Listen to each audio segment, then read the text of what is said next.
Programang ito ay rated SPG. Striktong patnubay at gabay ng magulang ang kailangan. Maaaring may masiselang tema, lengguwahe, karahasan, sexual, horror o droga na hindi angkop sa mga bata. Alam na ni Trixie na ang kanyang sariling ina na si Patricia ang pumatay kay Attorney Meredith. Alamin natin. Welcome back sa aking channel, mga kaganapan sa Lilet Matias.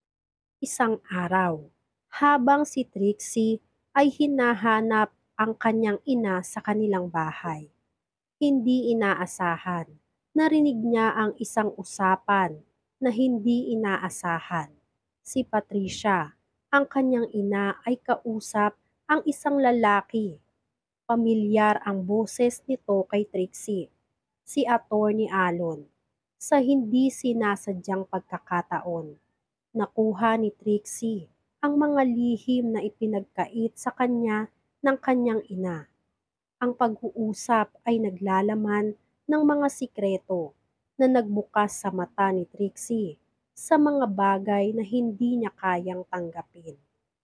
Habang nakikinig, natuklasan ni Trixie ang mga hindi inaasahang katotohanan.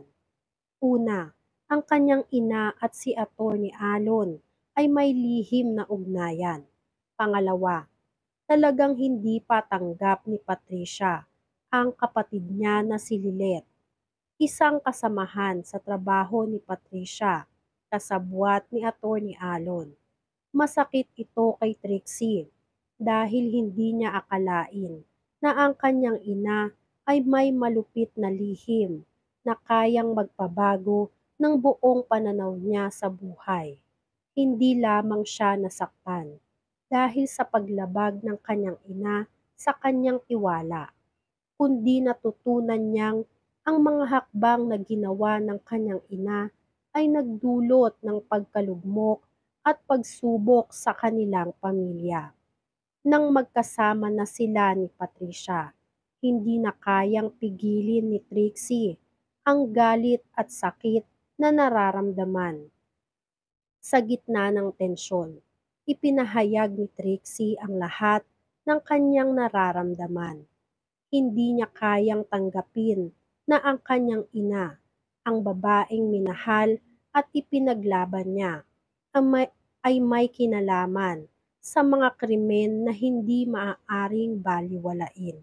Si Patricia, sa kabila ng lahat, ay pinilit ipaliwanag na ginawa niya ang lahat ng ito para sa kanilang pamilya, upang maprotektahan ang kanilang mga mahal sa buhay. Ngunit para kay Trixie, ang lahat ng iyon ay tila isang kasinungalingan na walang laman. Isang malaking tanong ang bumangon sa isipan ni Trixie. Kaya ba niyang ilaglag ang kanyang ina na siyang nag-alaga at nagmahal sa kanya?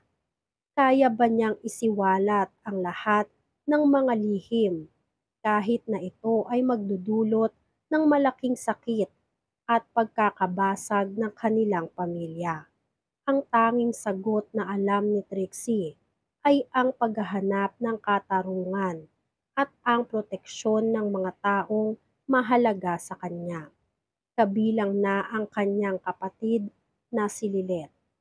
Habang pinipilit ni Patricia na pigilan si Trixie mula sa pagsasalita, hindi na kayang hadlangan ni Patricia ang anak na si Trixie.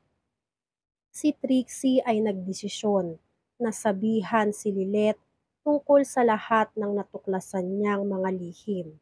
Nais niyang iligtas ang kanyang kapatid mula sa mga panganib na nagmumula kay Attorney Alon at ipagtanggol ang kanyang pamilya sa kabila ng mga lihim na nabunyag.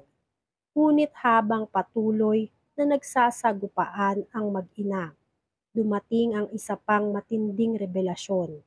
Inamin ni Patricia na siya pala ang may kagagawan sa pagkamatay ni Attorney Meredith, ang pagkamatay na nagdulot ng malaking problema sa kanilang pamilya. At ang katotohanan na si Patricia ang may pananagutan ay tuluyang bumangon. bilang isang matinding suntok kay Trixie. Hindi niya akalain na ang taong akala niyang hindi kayang magkamali ay may pinakamalaking lihim na tinatago. Ngayon, si Trixie ay naharap sa isang mahirap na desisyon. Magagawa pa ba niyang itapon ang lahat ng pagmamahal at alaala sa kanyang ina upang iligtas ang kanyang pamilya at tiyakin ang katarungan? Ang desisyon ay bumangon bilang isang matinding hamon para kay Trixie. Dahil sa kabila ng lahat ng sakit, galit at pagkabigo, tanging ang kanyang puso at ang kanyang pangarap na protektahan ang mga mahal sa buhay ang magiging gabay niya sa kanyang susunod na hakbang. Ang kwento ni Trixie at Patricia ay isang pagsubok ng pamilya, tiwala at katarungan. Si Trixie ay naglakbay mula sa pagiging anak na nagmamahal at nagtatanggol sa kanyang ina, patungo sa pagiging isang batang babae na kailangang pumili sa pagitan ng kanyang pamilya at ng katotohanan. Habang naglalakad si Trixie papunta sa kanilang bakuran, ang kanyang isipan ay magulo at puno ng mga tanong. Hindi na siya makapaghintay na makausap si Lilet, ang kanyang kapatid na pinoprotektahan niya at gusto niyang iligtas mula sa mga panganib na dulot ni Attorney Alon at ng kanyang ina. Ngunit bago pa man siya makalabas ng kanilang bahay, naharang siya ng kanyang ina na si Patricia. "Anong ibig mong sabihin, Trixie?" tanong ni Patricia. Ang boses nito ay puno ng pag-aalala at takot. "Bakit ka aalis? Hindi mo ba naiisip ang mga mangyayari kung sasabihin mo lahat ng nalalaman mo?" Ang mga mata ni Trixie ay puno ng galit at sama ng loob. "Ipinagkanulo mo kami. Lahat ng ito, lahat ng kasinungalingan. Ikaw ang dahilan kung bakit nasasaktan ako. Hindi ko kayang itago pa. Kailangang malaman ni Ate Lilet ang lahat ng ito," sagot ni Trixie. Ang mga mata niya ay naglalabas ng mga luhang hindi kayang pigilan. "Please, Trixie," ang pakiusap ni Patricia.